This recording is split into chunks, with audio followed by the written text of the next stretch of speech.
Moi, je vais vous parler, le titre est un brin pompeux, neurophysiologie de la prise de décision, mais l'idée c'est de partir de l'observation que vous avez en fait de nombreuses études qui vous montrent que les animaux, les êtres humains, sont capables finalement d'extraire des informations, des structures statistiques sous-jacentes dans leur environnement et d'exploiter ces structures statistiques en fait pour prendre des décisions et pour adapter leur comportement.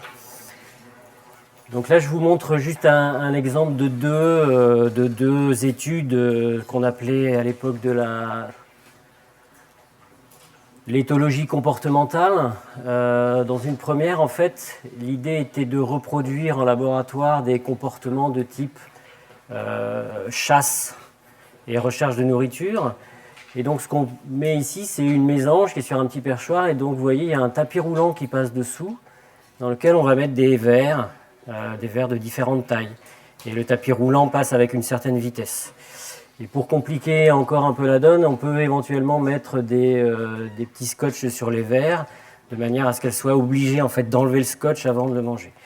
Et donc on se retrouve dans une situation où la mésange, les vers, effectivement, vous voyez, sont de différentes tailles, elle doit décider quel vers prendre pour obtenir le plus à manger possible. Donc elle doit optimiser un petit peu sa recherche de nourriture. Et en fait, ce mécanisme d'optimisation, quand on y réfléchit, c'est très compliqué parce qu'il faut qu'elle estime la charge de travail qu'elle doit faire pour obtenir la nourriture. Il faut qu'elle estime la nourriture qu'elle va avoir, enfin ce que va lui donner de manger ce ver par rapport à ce ver-là, etc. Donc il y a tout un processus d'optimisation. Finalement, on s'aperçoit que la mésange réussit à le faire. Donc elle est capable de sélectionner un type de ver qui est finalement le plus rentable dans l'état dans lequel elle est. Et donc la question, c'est savoir comment elle fait ça, parce qu'on se doute bien qu'en tout cas, on n'a pas les structures neurales derrière qui vont lui permettre de faire tous ces calculs dont on parle, qui sont d'estimer pour chaque ver quel va être le rendement en termes énergétiques, quel est le défilement du rouleau, etc. Donc la question qui est posée finalement, c'est comment est-ce que les animaux arrivent à résoudre ce genre de tâches. Et là, c'est une autre tâche, donc avec un autre type d'oiseau, où on propose en fait deux types de réserves de nourriture.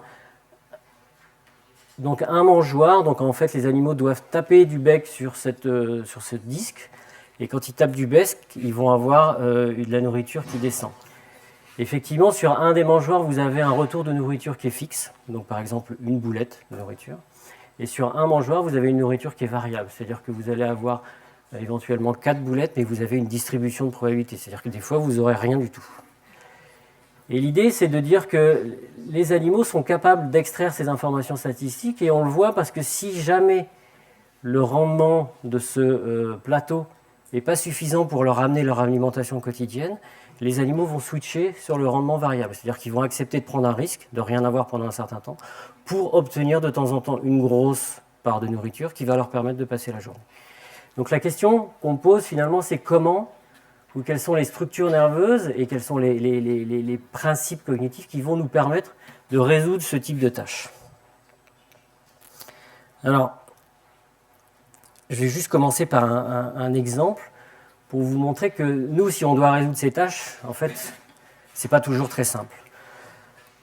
Donc ça, c'est un jeu, peut-être que vous avez entendu parler, le jeu, c'était un jeu télévisé en fait, c'était un jeu pour gagner de l'argent, donc vous avez un animateur qui vous dit, il y a 3 portes, et derrière ces 3 portes, derrière une des portes, il y a le cadeau de votre rêve, je ne sais pas, plusieurs millions, une maison, une voiture, peu importe, et dans l'autre, rien du tout.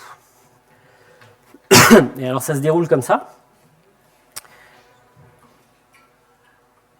Vous faites un choix, donc là je ne vous demande pas, vous avez choisi la porte 2, on va dire, et l'animateur revient vers vous et dit « Moi j'ouvre la porte 1, derrière la porte 1, il n'y a rien, et maintenant la question que je vous pose, c'est quelle est votre stratégie?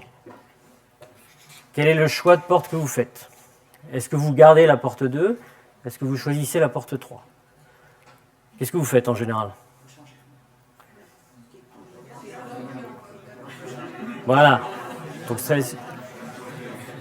on va arrêter le débat tout de suite. Il y en a qui gardent, il y en a qui changent, il y en a qui choisissent au hasard, etc. L'avantage de ce jeu-là, c'est qu'il est en fait, il y a 3 stratégies possibles. J'ai mis S3 partout, mais c'est S1, S2, S3. Il y a des gens qui vont systématiquement garder leur premier choix. Et en fait, vous vous apercevez que si vous faites ça, vous avez un taux de succès qui est à peu près de 33%. Il y a des gens qui vont choisir au hasard. En fait, peu importe, à chaque fois, on leur demande de choisir. Ils choisissent au hasard entre les deux.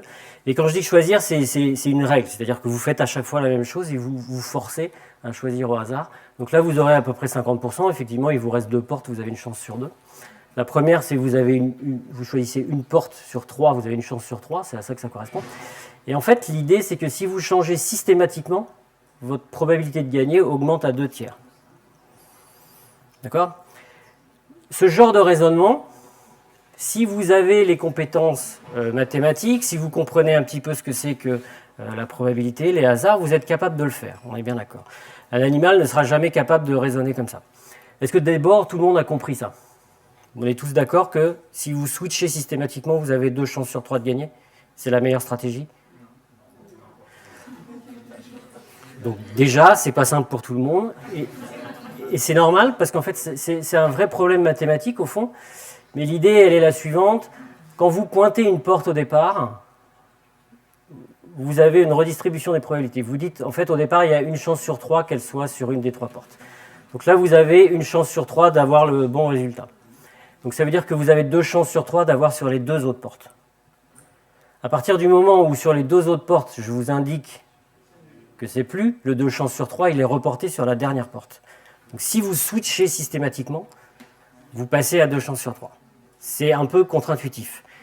Et ça vient d'un certain nombre de notre difficultés. On n'est pas fait de toute façon.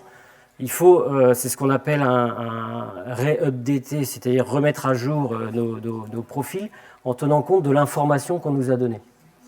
Et ça, on le fait très très mal. Mais bon, on peut y arriver, on peut raisonner, et disons qu'un individu doué un petit peu pourrait résoudre ce problème-là et faire le bon choix de manière systématique.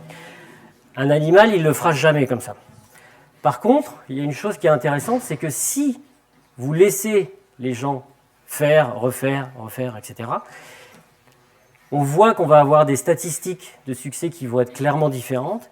Et donc tout le truc, c'est de pouvoir associer votre comportement à ces statistiques-là. Si vous avez un système qui vous permet de stocker ces informations statistiques et de les utiliser pour faire votre prochain choix, vous n'avez absolument pas besoin de comprendre la structure de la tâche, ni rien du tout en termes de probabilité. Vous pouvez juste, à partir de ces distributions-là, choisir le choix le plus optimal. Et c'est ça l'idée un petit peu de ce cours, c'est de vous montrer que dans le règne animal, ce qu'on est capable finalement, c'est de trouver des méthodes, et on a des outils nerveux qui vont nous permettre en fait de stocker ces distributions et d'interférer et de choisir en fonction de ces distributions. Le premier truc, et ça peut-être vous en avez tous entendu parler, c'est comment établir une relation entre une action et ses conséquences.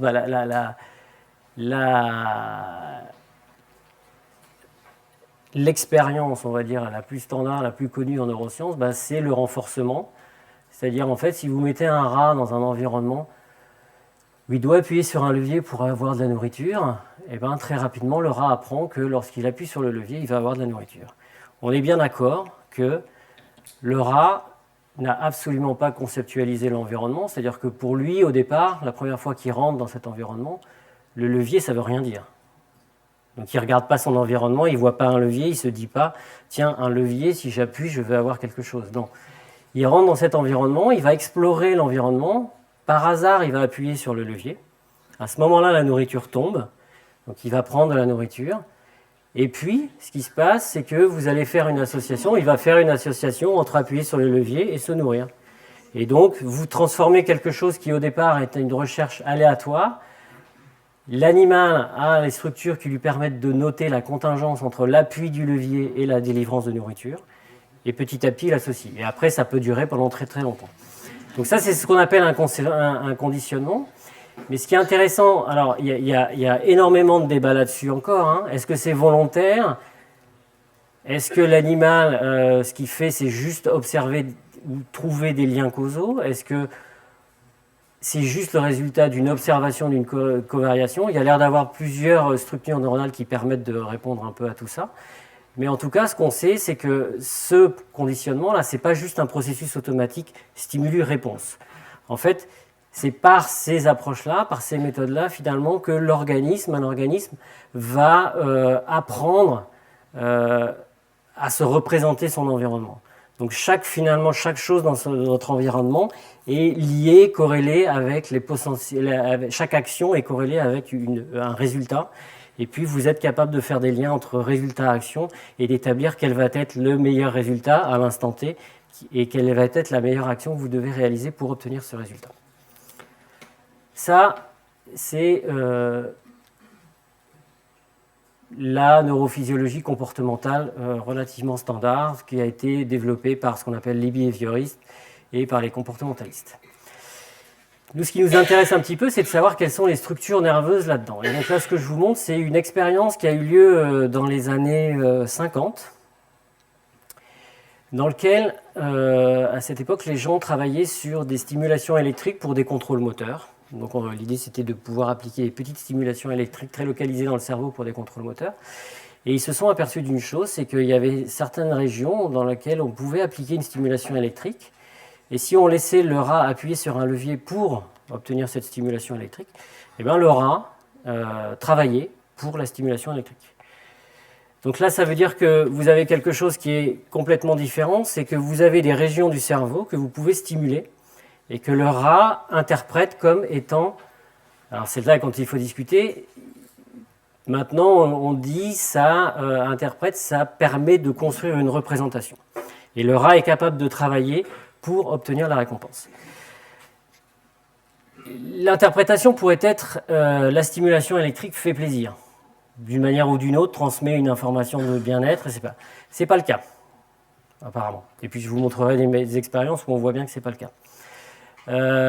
L'autre chose possible, c'était de dire la stimulation déclenche le mouvement, en fait. C'est elle qui va déclencher quelque chose qui est je lève la patte et j'appuie sur le levier. Bon, il y avait peu de chances quand même qu'on trouve la séquence, l'endroit où stimuler pour déclencher une stimulation, un comportement aussi compliqué qu'appuyer sur un levier, mais pourquoi pas. Et puis la troisième, c'est de dire que finalement ce qu'on fait, c'est déclencher des circuits qui construisent la représentation ou l'utilité d'une action. Ça, c'était dans les années 50, et un petit peu plus tard, ce qu'ils ont fait pour bien montrer finalement que c'était, on pouvait utiliser cette stimulation électrique comme une représentation, comme n'importe quelle autre récompense.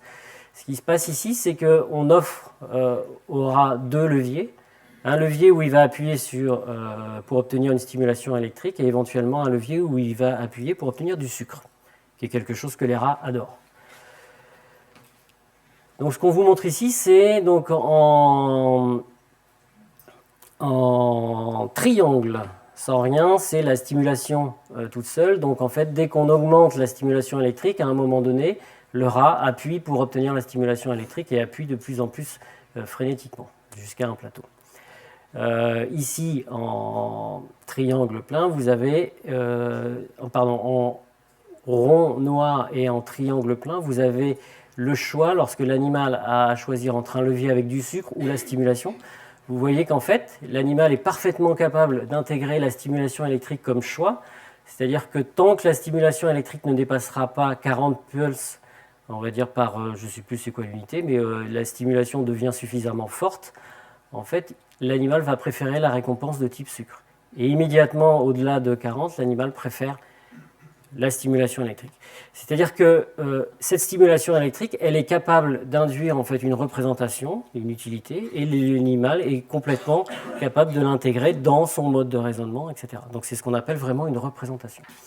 Donc ça c'est quand même assez curieux, ça veut dire que vous avez quelque part dans le cerveau des régions très précises, très localisées, sur lesquelles je peux agir et qui vont vous construire une représentation positive des choses. Donc ça c'était assez troublant à l'époque, ce qui est assez... ce qui donne un regard très réductionniste sur le fonctionnement du cerveau, parce que c'est des petites régions, alors qu'on a plutôt tendance à considérer que pour ce genre de choses, on aimerait que ça soit issu d'un comportement global du cerveau et émergent, etc. Mais là, ce qu'on voit, c'est qu'on peut avoir des petites régions sur lesquelles appuyer. Cela dit en passant, je ne le traiterai pas, ce qui est intéressant de constater, c'est que ces régions dont je vais parler, elles sont activées par, ici je peux les activer électriquement, mais c'est exactement les mêmes régions qui sont activées quand vous prenez des drogues. Donc cette stimulation électrique, vous pouvez exactement la remplacer par une stimulation pharmacologique. Si vous stimulez pharmacologiquement ces régions, ces mêmes régions, vous avez des activations et l'animal, et d'ailleurs l'homme, est capable de travailler pour obtenir, si vous voulez, cette récompense, c'est-à-dire la stimulation pharmacologique ou électrique. Ce qu'on pense, maintenant la théorie, ce qu'elle discute un petit peu, c'est que ce qu'on fait ici, c'est on construit une valeur associée à une action. Alors c'est quoi ce concept de valeur? C'est l'idée que quand vous devez prendre une décision, quand vous avez un choix, un choix entre une orange et une pomme, pour pouvoir comparer des choses, alors ici orange et pomme ça va encore, c'est deux fruits, mais si je vous mets une bière, une pomme, de l'argent, une pomme, peu importe, finalement, quelle que soit la nature des choses, il faut qu'on puisse les mettre sur une même échelle pour pouvoir les comparer et pour pouvoir choisir. Donc on est obligé d'avoir une sorte d'échelle commune pour l'ensemble de nos représentations sur lesquelles on va donner une valeur. Et en fait, c'est cette valeur qui va nous permettre de choisir. Donc une idée par exemple de choix, ça serait en permanence de choisir l'objet avec la valeur subjective la plus importante. Donc après avoir mangé évidemment pour un dessert, si je vous propose gâteau, chocolat et pommes, ça dépendra des gens.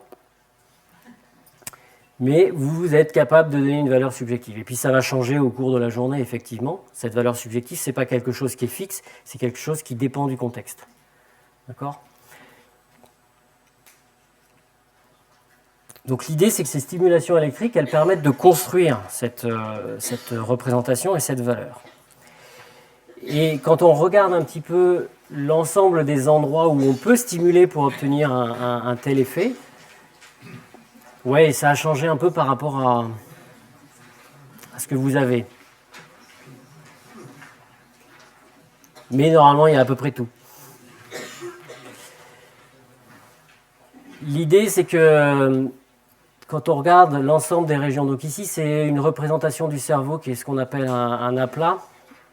Donc j'ai les structures sous-corticales qui sont en bas et les structures corticales en général qui sont mises en haut. Et ce que ça montre, c'est que vous avez un ensemble de circuits relativement localisés et restreints que vous pouvez en fait stimuler pour produire du renforcement. Et ces circuits, ils partent tous, grosso modo, d'un noyau particulier qu'on appelle l'aire tegmentale ventrale, qui est un noyau du système dopaminergique. C'est de ce noyau qu'on va quasiment parler tout au long de cette présentation. Donc, dans les mécanismes de prise de décision, il y a beaucoup d'autres régions du cerveau qui vont agir, mais on regardera spécifiquement celui-là. Donc, ce noyau, en fait, c'est un ensemble de noyaux qui sont situés à la base du tronc, très très bas. Et c'est des neurones qu'on appelle dopaminergiques. Donc ici, c'est une image de ce système chez la souris sur une coupe où tous les neurones dopaminergiques sont marqués et vous apparaissent en jaune, là, vous voyez bien. Donc ça a une forme un peu particulière. Et ce qui est intéressant, c'est que c'est ce qu'on appelle des neuromodulateurs. C'est-à-dire que ça va permettre de transmettre de l'information. Mais au lieu de transmettre une information de manière rapide comme un neurotransmetteur, les neuromodulateurs ont aussi une fonction de, en quelque sorte, émettre en permanence de la dopamine. Et le niveau de dopamine dans les circuits cibles, c'est ça qui va réguler un petit peu la fonction de ces circuits cibles. Donc c'est beaucoup plus une fonction de, en gros, de niveau d'huile plutôt que de transmettre de manière aiguë dans le temps. Ces circuits dopaminergiques, vous en avez certainement entendu parler. Il y a deux noyaux principaux, la VTA et la substance noire. La substance noire, c'est le noyau qui dégénère dans la maladie de Parkinson. Donc c'est la dégénérescence de ces noyaux qui va d'abord produire la perte des contrôles moteurs et ensuite qui entraîne, quand la dégénérescence progresse, aussi un certain nombre de troubles cognitifs. Donc c'est vraiment très localisé. Et la dernière chose, c'est que ces noyaux, finalement, c'est un tout petit nombre de neurones, on est plutôt de l'ordre de 100 000 neurones par rapport aux milliards de neurones qu'on peut trouver dans le cortex. Donc ce sont vraiment des petits noyaux de neuromodulateurs. Par contre, ils projettent dans énormément de régions du cerveau et ils vont réguler l'activité d'un grand nombre de réseaux.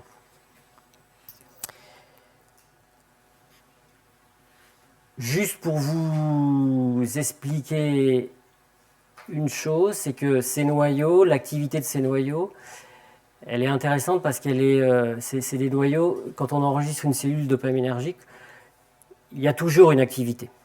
C'est des cellules qui sont en permanence actives. Donc vous avez en quelque sorte un message dopaminergique qui doit être compris de la façon suivante. Vous avez un contrôle de l'activité tonique, ce qu'on appelle l'activité de fond, qui permet d'avoir un niveau de dopamine dans votre cerveau qui est satisfaisant. Si vous en avez trop, ça pose problème. Si vous n'en avez pas assez, ça pose problème. Donc dans la maladie de Parkinson, on n'en a pas assez et ça va induire un certain nombre de troubles au niveau moteur. Et si vous en avez nulle part, vous allez avoir des apathies, des troubles cognitifs importants. Si vous en avez trop, on considère que ça va produire éventuellement des troubles du type hyperactivité ou autre. D'accord ? Donc c'est vraiment quelque chose qui doit être régulé, un niveau de base. Et sur ce niveau de base, donc avec des fluctuations qui vont être lentes de l'ordre de l'heure, vont se mettre en fait des pics d'activité. Donc là, on va transmettre une information vraiment phasique, ce qu'on appelle tonique, phasique à l'opposition de tonique. Et cette activité, je vais vous montrer, elle est plutôt liée à la transmission de l'information sur les récompenses. Donc en fait, un même système qui va transmettre deux types de messages à des échelles de temps très différentes. Et alors, pourquoi ce système a été très étudié et je pense reste en neurosciences un cas d'école, c'est surtout grâce à cette expérience qui a été réalisée dans les années, la première fois 94-95, par Wolfram Schultz en Angleterre. Donc il travaillait sur la substance noire et plutôt des pathologies. Donc là j'ai mis un rat, mais ces enregistrements ont été obtenus chez le singe. Ils ont été refaits à peu près dans tout le règne animal. On a des enregistrements similaires qui ont été obtenus chez l'homme, dans des cas où on implante des électrodes dans le cas de pathologie, et aussi en imagerie cérébrale, où on peut voir exactement la même chose. Donc cette expérience, c'est quoi ? L'idée, c'est vous enregistrer l'activité d'un neurone dopaminergique. Donc ici, chaque point, c'est un potentiel d'action d'un neurone dopaminergique, c'est ça. Donc une activité électrique au niveau d'un neurone. Et puis, à un moment donné, ce qu'on fait, c'est on donne une récompense au sujet. Et ce que l'on voit, c'est ce regroupement ici, là, une augmentation de l'activité du neurone dopaminergique au moment où on donne la récompense. Donc quand on a ça, ce qu'on dit, c'est j'ai le neurone ou un neurone qui répond à la récompense. Donc, qui répond soit au plaisir, soit à autre chose. Ça aurait pu s'arrêter là, mais ils ont fait une expérience classique de conditionnement, c'est-à-dire qu'ils ont associé cette récompense à un stimuli conditionné, donc par exemple une lumière qui prédit l'arrivée de la récompense. Donc en gros, vous faites une association, une seconde avant de donner la récompense, vous allumez une lumière. Puis vous faites ça, vous répétez ça. Donc l'animal, finalement, il apprend l'association, il sait que dès que la lumière s'allume, il va recevoir une récompense dans une seconde. Et ce qu'ils ont mis en évidence, c'est quelque chose de très troublant, c'est qu'en fait, ces neurones ne répondent plus au moment du jus d'orange, mais au moment de la lumière. Donc ces neurones suivent l'association. D'accord ? Donc là, ce qu'on voit bien, c'est que ces neurones ne transmettent pas une information de plaisir ou quelque chose comme ça. Il n'y a pas de plaisir au moment où la lumière s'allume, si vous voulez. C'est de l'anticipation. Et la troisième chose qu'ils ont mis en évidence, c'est si vous avez la lumière mais vous n'avez pas la nourriture, vous voyez cette baisse d'activité là, dans les neurones dopaminergiques. C'est-à-dire qu'ils répondent en montrant en quelque sorte leur, on ne peut pas parler leur déplaisir, mais leur frustration de ne pas avoir la récompense.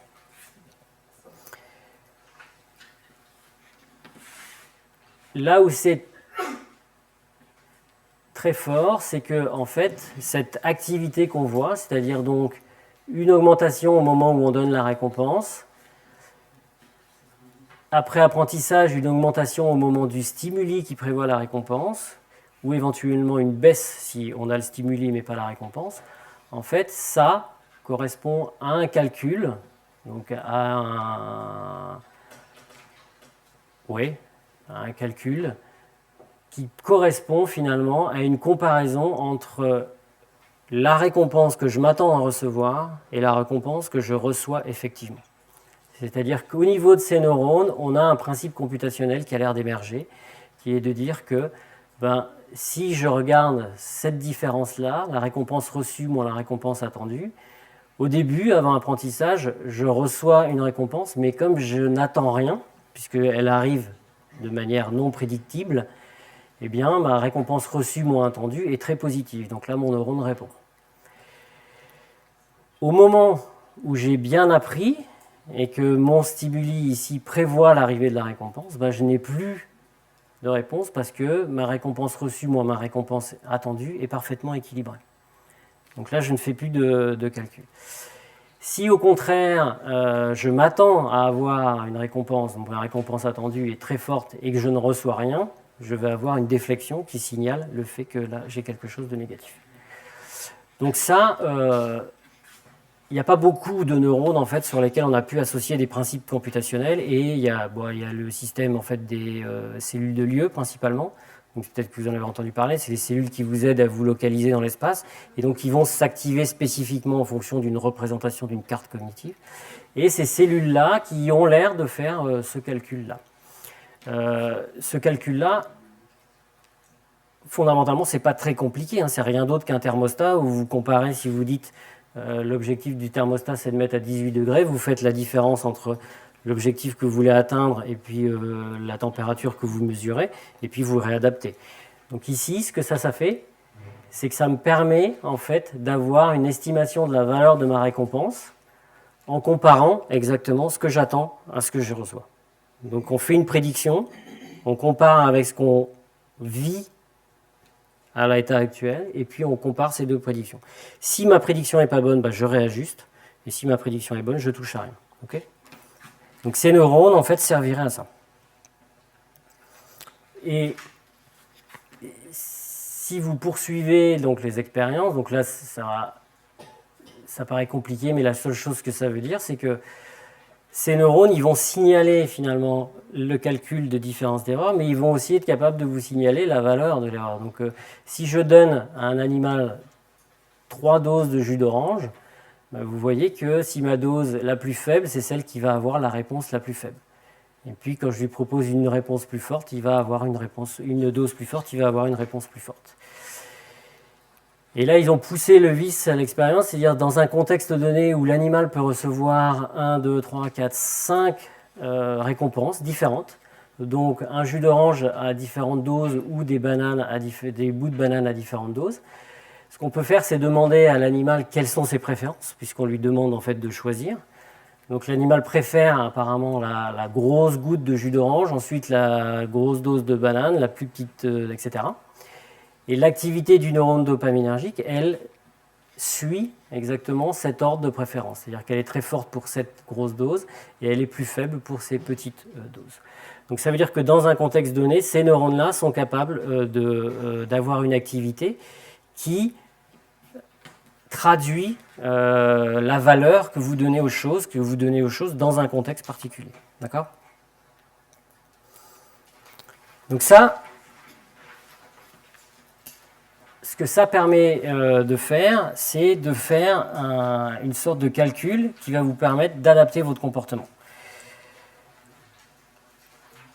Si ça marche bien, en fait, c'est... Donc là, je vais vous montrer encore 2 petites diapositives un petit peu compliquées peut-être, mais c'est pour vous montrer comment ça a collé avec les approches qui existaient en machine learning, en apprentissage, plutôt la version des théoriciens qui essayaient de simuler des apprentissages pour les machines. L'idée, c'est de dire que pour faire un choix, vous avez besoin de 2 agents. Ce qu'on appelle un critique, peu importe, qui lui adapte la valeur que vous donnez aux choses. Donc dans votre environnement, vous êtes en permanence en train, de manière complètement inconsciente, en train de donner des valeurs à chacune de vos actions possibles pour pouvoir faire vos choix. Et vous êtes en permanence en train de confronter cette valeur avec la récompense que vous recevez à l'instant T. Donc en gros, si vous faites quelque chose que ça vous apporte quelque chose de positif, vous augmentez la valeur que vous faites à ça ou vous la stabilisez. Si c'est le contraire, vous la baissez. Et puis vous avez un deuxième qu'on appelle l'acteur ou la politique qui, à partir de ces valeurs, va choisir quelle action vous allez faire. D'accord ? Donc plaçons-nous dans un cas qu'on verra tout simple. Vous avez à choisir entre deux actions. Appuyer sur un levier A pour avoir une récompense, appuyer sur un levier B pour avoir une récompense. On va dire là, c'est la même récompense, sachant qu'il y a un levier où je mets par exemple une récompense à 100% du temps et 0,5% du temps. Ma fonction d'action, en fait, on la modélise d'une manière tout simple. On dit que c'est aléatoirement, ma probabilité de choisir A va être fonction de la différence de valeur entre A et B. Si mon choix A et B est identique, ma différence de valeur est nulle et je choisis aléatoirement entre A et B. Plus ma différence de valeur va être importante, plus ma probabilité de choisir A, si A est supérieur, va augmenter et on utilise ces sigmoïdes qui sont des fonctions relativement classiques utilisées dans ce type de fonction. Ça veut dire que c'est la fonction de choix. Et puis après, comment est-ce qu'on apprend ? Vous avez quelque part dans votre système les neurones dopaminergiques qui vous calculent ce delta, c'est-à-dire cette erreur entre ce que vous avez et ce que vous recevez. Donc ici, mon animal, au départ, ou mon modèle, il a dans sa tête une représentation de la valeur qu'il va donner à ces deux leviers. On part à peu près de la même valeur, ici 0,5. Et puis l'animal, il va essayer. Donc il appuie sur un levier, il a une récompense, il calcule cette différence entre la récompense qu'il obtient et la récompense qu'il pensait obtenir. Au départ, il sous-estime en général les valeurs des deux récompenses, dans ce cas-là. Donc, il va agrandir sa représentation, il va augmenter la valeur de sa représentation. Donc, la valeur de sa représentation augmente au fur et à mesure des essais.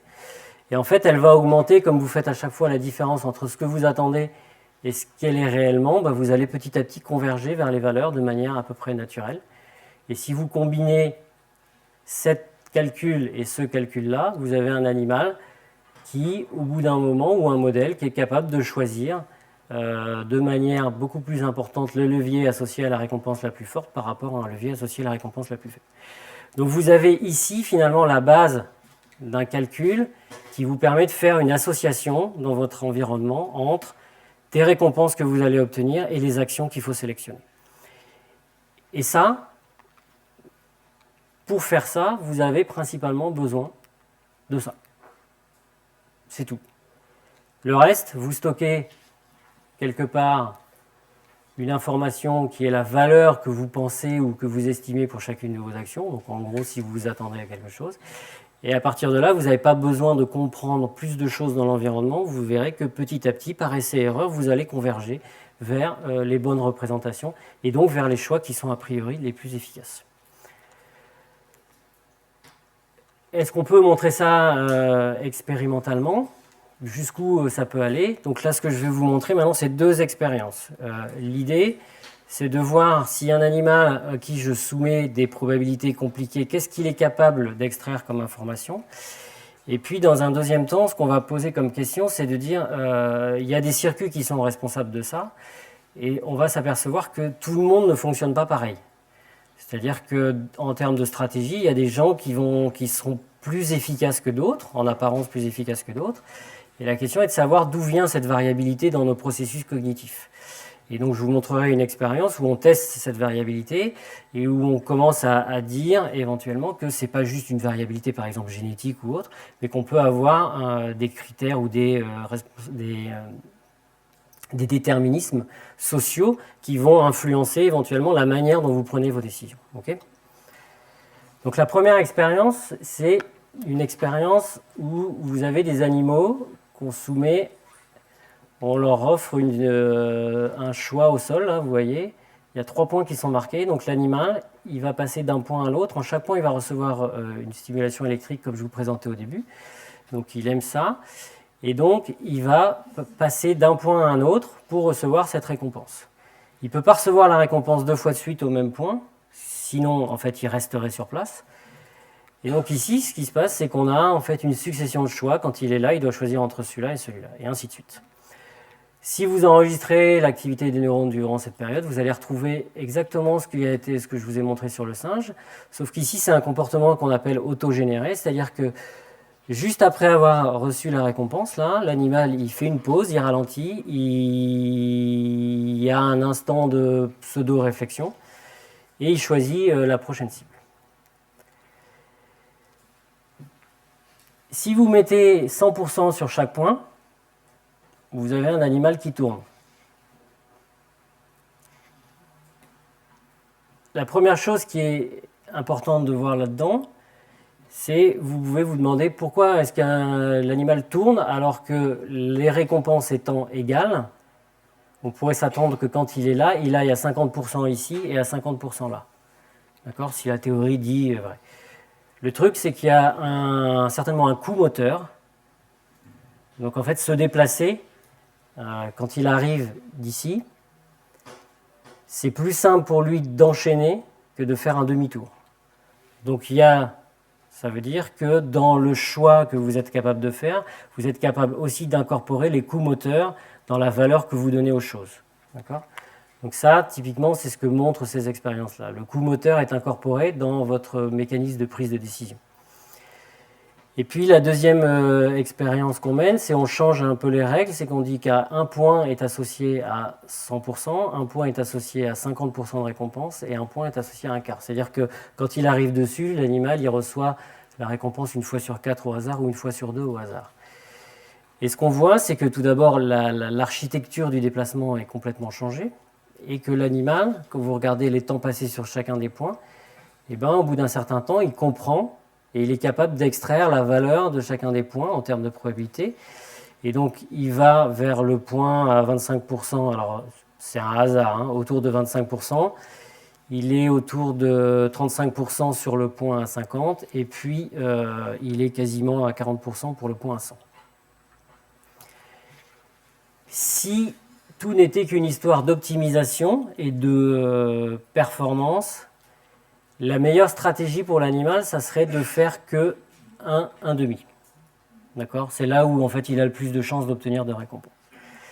Le fait qu'il aille encore vers le point 1/4 indique que l'animal continue à explorer. C'est-à-dire que nous, on a l'impression, quand on voit ce genre de test, et enfin si je le fais, je vous dirai après. L'animal, il n'a aucune représentation de ce que c'est qu'un événement aléatoire. La seule chose qu'il sait, c'est que quand il va ici, de temps en temps il l'a, de temps en temps il ne l'a pas. Et c'est quelque chose qui l'attire en permanence, en quelque sorte. Parce que c'est quelque chose qui, dans son environnement, produit de la surprise. Et c'est quelque chose qu'il a besoin d'aller voir pour éventuellement sécuriser ou pour être sûr que ce n'est pas quelque chose, pour être sûr de bien connaître éventuellement la valeur de ce point-là. Donc les points comme ça associés à des probabilités, si on continue à les explorer, c'est parce que l'animal, a priori, a toujours une incertitude liée à ce point-là et donc il a besoin d'acquérir de l'information et d'y aller. La deuxième chose ce qu'on voit, donc là c'est un petit peu délicat, c'est que si vous regardez la probabilité de son choix quand il est par exemple sur le point 100%, il a le choix entre 1/4 et 25%, 25% et 50%. Vous voyez que l'animal, il préfère le point à 50%, mais il choisit 60% seulement le point à 50% par rapport au 25%. Chose plus surprenante, quand il est sur le 25% et qu'il a le choix entre 1 et 1,5, l'animal est quasiment à 50-50. C'est-à-dire que quand il a le choix entre 100% de récompense ou 50%, il est à 50-50.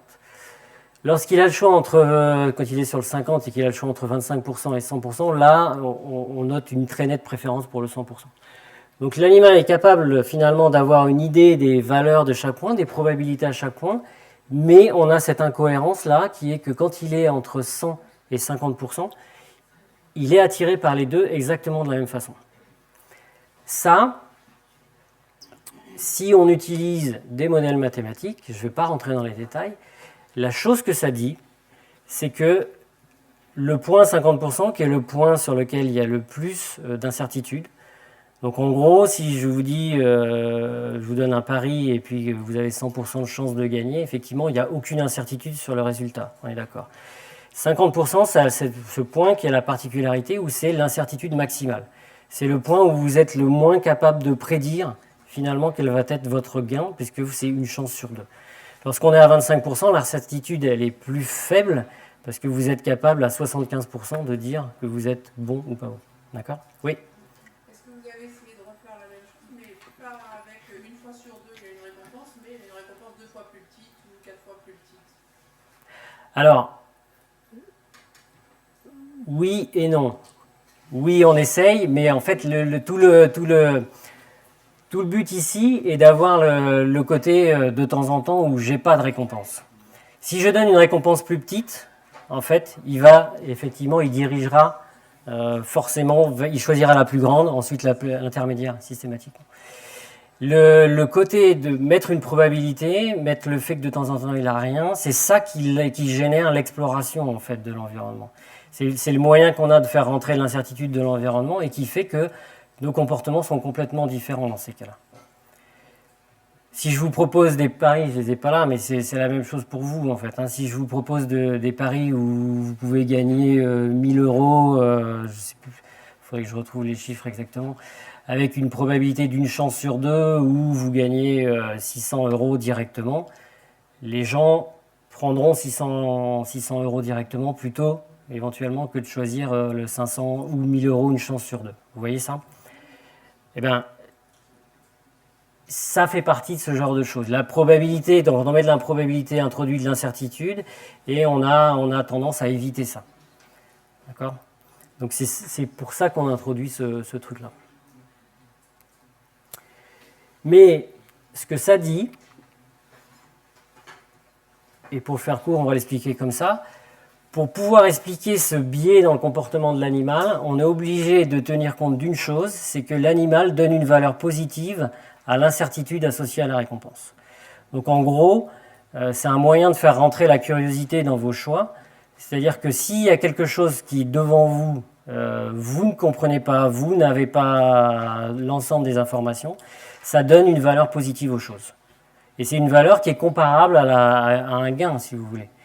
Donc ça veut dire que l'animal, il est capable, dans son processus de choix, de tenir compte de la valeur, d'estimer la variance, c'est-à-dire la deuxième ordre de la probabilité, et tout ça est intégré et codé pour pouvoir en fait choisir. Donc ça c'est assez important parce que ça veut dire que vous êtes capable d'extraire des informations assez subtiles sur les statistiques de votre environnement pour les utiliser dans votre choix. Ok? Ça va ça ou c'est trop compliqué?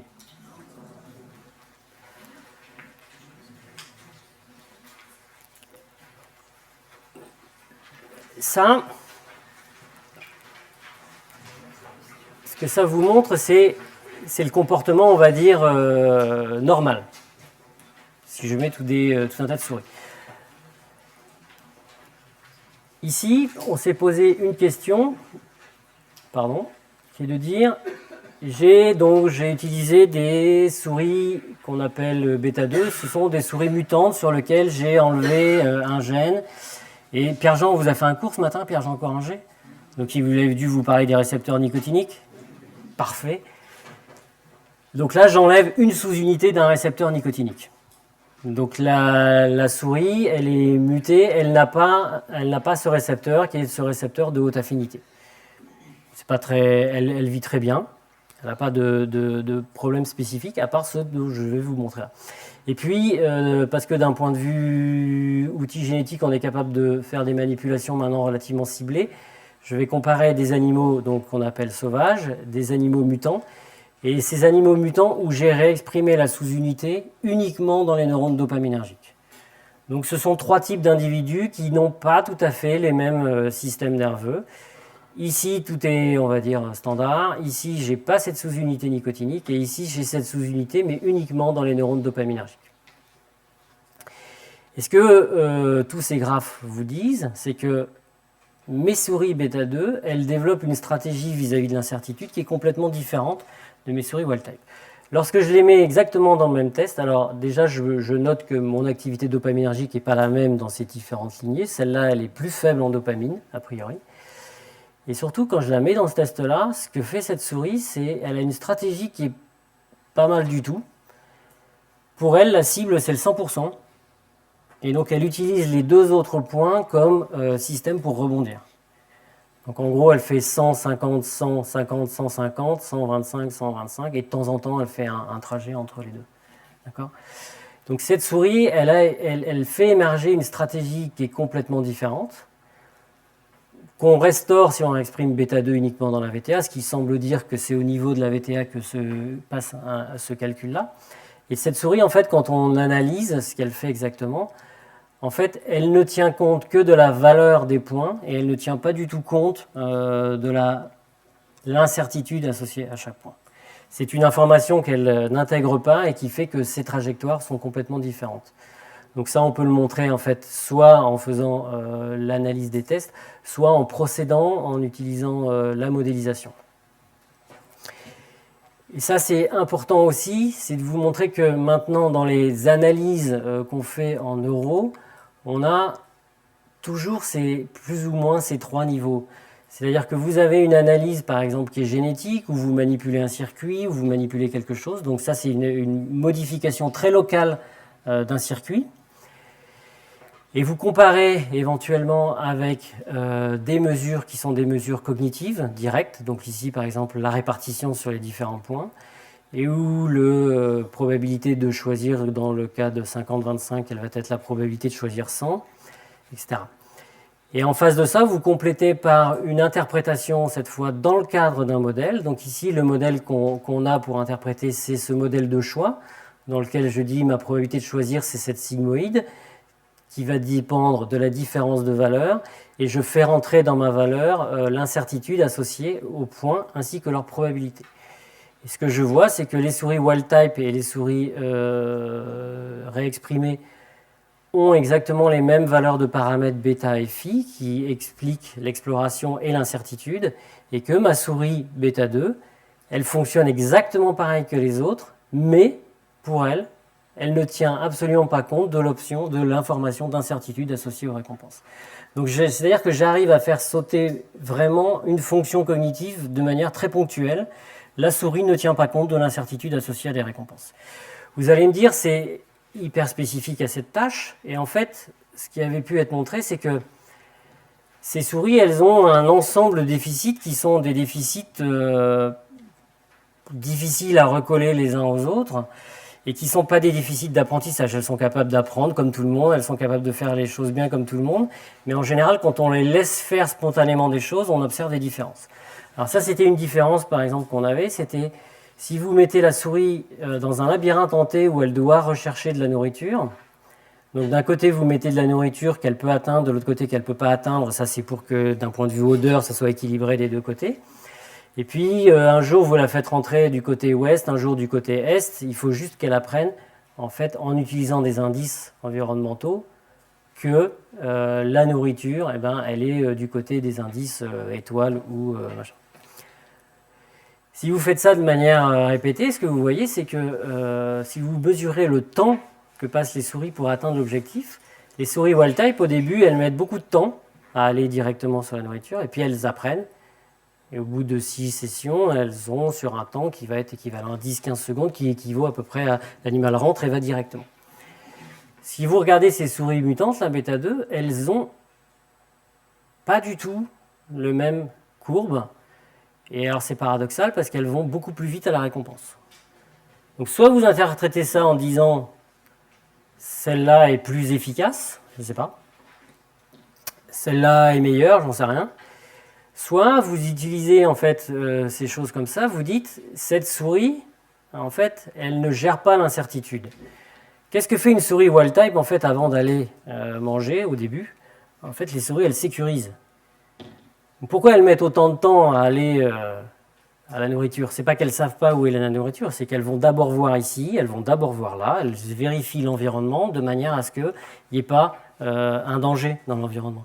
Donc une partie de cette activité-là, c'est la sécurisation et la diminution de l'incertitude associée à l'environnement. Ces souris-là, comme elles, de toute façon, elles ne gèrent pas du tout l'incertitude associée à l'environnement, elles vont directement à la nourriture, et donc c'est pour ça qu'elles sont beaucoup plus efficaces. Et donc ce que ça, finalement, montre, c'est que en utilisant un peu ces approches, là où vous avez à la fois ces trois machins, on localise des fonctions très très spécifiques sur lesquelles on a des... Évidemment, c'est dans un cadre théorique, où nous, notre cadre théorique, c'est la prise de décision. Et vous voyez ensuite comment est-ce que ces modifications des prises de décision, en anglais on dit pervade, mais envahit ou se traduit dans tout un ensemble de comportements par des modifications.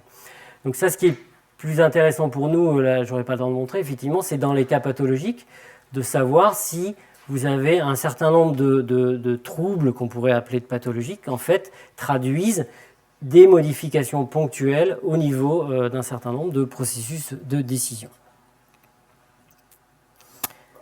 Et ça, c'est juste pour vous dire, par exemple, dans les cas pathologiques, si je soumets, par exemple, une souris à de la nicotine, on pouvait se demander exactement que fait une drogue. Donc on vous dit la nicotine, ce que ça fait, c'est que ça produit du renforcement, et donc l'animal va travailler pour obtenir de la nicotine. Mais la nicotine, elle agit aussi sur l'ensemble des circuits nerveux, et ça va modifier des comportements qui ne sont pas liés juste à la consommation de nicotine. Et ce que vous pouvez voir, par exemple, c'est si vous mettez des souris qui sont sous saline ou sous nicotine dans ce test à 3 points, ce que vous voyez, c'est que les souris sous nicotine sont beaucoup plus performantes, en fait, en apparence. C'est-à-dire qu'elles se concentrent principalement sur les 100 et les 50%. C'est quasiment les souris qui ont une efficacité maximale dans toutes les populations qu'on a. Pourquoi ? Parce que la nicotine, en modifiant certainement un certain nombre de propriétés dans la décision, font que votre différence de valeur prend de l'importance dans ce système-là. C'est plus une question d'incertitude, c'est que 25% ne les satisfont pas. C'est tout. Donc elle préfère directement le 50 à 100 et elle se focalise là-dessus. Donc vous voyez que quand vous prenez éventuellement des certaines substances, ce que vous allez faire, c'est modifier les réglages des mécanismes de prise de décision, et donc vous allez avoir des animaux qui vont avoir un comportement, des séquences de ce comportement très très différents. Voilà, pour conclure sur cette partie, le dernier point, c'est quand on regarde quand même individuellement les comportements des animaux, vous vous apercevez que vous avez des animaux, par exemple celle-là, donc ça c'est des animaux de type wild type, elle est hyper performante. Donc ça c'est après apprentissage, une fois tout stabilisé, vous voyez qu'elle fait ça à chaque fois, comme c'est montré ici. Elle focalise son attention sur le point à 100 et 50%, et elle ne fait quasiment que des transitions entre 100 et 50. Celle-là ne visite quasiment pas le point 25. Et puis, à l'autre bout de l'échelle, vous avez des souris qui ne vont quasiment faire que tourner, c'est-à-dire ne pas tenir compte finalement des probabilités et des valeurs. Elles vont tourner en cours de route. Donc la question qui se pose après, c'est de savoir est-ce que cette variabilité dans les stratégies utilisées par chacune des souris correspond à quelque chose d'un point de vue neurophysiologique, et surtout quelle est l'origine de ça. Est-ce que c'est juste du hasard? Est-ce que c'est juste celle-là n'a pas encore appris? Ça ne peut pas être tout à fait le cas, parce qu'en fait là les animaux sont dans la session depuis très très longtemps et ils sont stabilisés. Donc est-ce que celle-là a une limite qu'elle ne peut pas dépasser par rapport à celle-là? Donc ces questions-là, il faut pouvoir les aborder. Et c'est intéressant parce que d'un point de vue même mécanisme, ça veut dire que si ces souris-là n'ont pas les mêmes substrats biologiques, ça veut dire qu'elles ne vont pas répondre de la même façon, évidemment, à des médicaments, à des produits ou à des choses comme ça. Mais pour pouvoir utiliser, on va dire, analyser ces choses-là, il faut rentrer dans ce discours ou dans cette notion de comment est-ce qu'on va définir des individus et qu'est-ce qui fait que deux individus sont différents. Et là, c'est compliqué.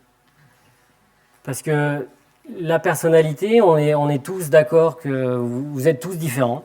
D'accord ? On est tous différents les uns des autres. Et c'est exactement la même chose chez les animaux. Vous êtes capable de donner des traits de caractère à vos animaux familiers favoris, on est d'accord ? Donc vous êtes capable de dire un tel a plutôt un type de caractère par rapport à un autre. Donc nous sommes tous différents. d'un point de vue, on va dire, si on devait le formaliser, ça se traduit par le fait que, en général, si vous faites faire un comportement à deux individus, quand vous faites ça dans une population, vous avez en général une belle loi gaussienne, mais quand vous regardez deux individus qu'on va appeler Bob et Joe, ben Bob, si c'est un comportement de type agressif, Bob, il est clairement moins agressif que Joe. Alors, le comportement d'agressivité peut changer en fonction du contexte, mais si je refais ces expériences d'agression dans plein de contextes, je vais toujours avoir Bob qui est moins agressif que Joe. Ça veut dire que quelque part, je peux même dire la même chose avec de l'exploration, etc. Quelque part, les animaux sont capables finalement de faire varier le niveau d'expression d'un trait, d'accord ? Mais ils sont contraints dans une certaine limite, et ils sont contraints ensuite par le fait que lui, il sera toujours inférieur à celui-là. Et donc ça doit se traduire quelque part. La question, c'est est-ce que ça se traduit par des contraintes sur les circuits nerveux, ou est-ce que c'est d'autres choses, les hasards du moment où on prend les choix, etc. Donc là, je vous montre, ça c'est fait pour l'intermède, une expérience. Alors, avant de lancer le film, je vous l'explique. C'est une expérience de déterminisme social, on va dire. C'est une expérience qui a été réalisée dans les années 90 à Strasbourg, où la question était plutôt une question de savoir comment les animaux pouvaient gérer des comportements sociaux et quelles étaient les conséquences sur la notion de spécialisation, on va dire. Donc ce que vous allez voir, c'est des animaux qui sont mis dans un ensemble ici, là où les rats peuvent vivre, restent ensemble. Et puis pour accéder à la nourriture, ils ont appris à plonger sous l'eau là.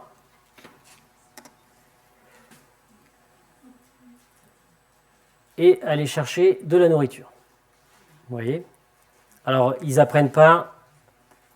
Pardon. Je vais revenir en arrière. Ils n'apprennent pas directement en mettant de l'eau. Ce qui se passe, c'est qu'au départ, il n'y a pas d'eau dans le tunnel. On met la nourriture de l'autre côté, donc les animaux vont chercher la nourriture. Puis petit à petit, on noie le tunnel, quoi. Et donc les animaux apprennent que la nourriture elle est de l'autre côté et qu'ils doivent plonger pour aller. Et puis c'est pas un problème pour un rat, c'est un comportement relativement naturel. Et puis il y a une deuxième subtilité à ça, qu'on va voir un peu mieux sur la prochaine. C'est que ils ne peuvent pas consommer leur nourriture à l'endroit où ils la prennent. D'accord ? Ils sont obligés de la ramener. Donc ça, c'est la vision très jolie. Voilà, il prend, mais problème, il ne veut pas rester là pour la manger, donc il doit la ramener. Et c'est là que ça devient intéressant, parce que, donc là, on vous montre un rat qui est un peu poussé par son copain, qui va chercher la nourriture.